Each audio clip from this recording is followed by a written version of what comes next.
গ্রামের খুব সাদামাটা একটা অনুষ্ঠান বাড়ির খাওয়া দাওয়া নিয়ে চলে এলাম। তো দেখো, প্রথমেই এখানে দিয়ে দিয়েছে পাতা, তারপরে এখানে দিয়ে দিয়েছে লাল শাক ভাজা আর চিপস ভাজা। তো আমরা এখানে চিপস ভাজাটা খেতে খেতেই অপেক্ষা করছিলাম ভাতের জন্য।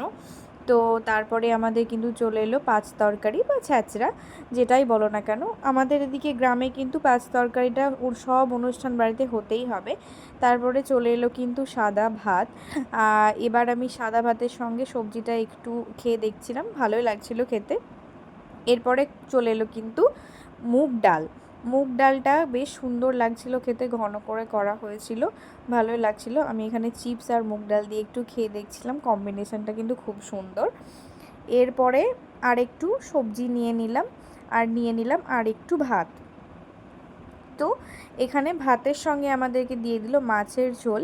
এই মাছের ঝোলটা কিন্তু খুবই ঝাল হয়েছিল, আমি কিন্তু খুব বেশি একটু খেতে পারিনি, কারণ এতটা পরিমাণেই ঝাল হয়েছিল, আমি এতটা ঝাল খাই না। এবার মাছের ঝোল দিয়ে খেতে খেতে চলে এলো কিন্তু মাছটা আমি লেজ নিয়েছিলাম, কারণ আমার মাছের লেজ খেতে ভালোই লাগে।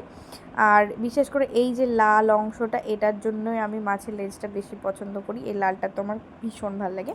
তারপরে শেষ পাতায় চলে এলো দই মিষ্টি। বাঙালির তো শেষ পাতাতে মিষ্টি লাগবেই, আর মিষ্টি মানেই তো আমাদের কাছে রসগোল্লা এক নম্বরে আসে। আর তারপরে কিন্তু দিয়ে দিয়েছিল এখানে পাঁপড়। তো আমাদের আজকের খাওয়া দাওয়া এখানেই শেষ, আবার দেখা হবে নেক্সট ভিডিওতে।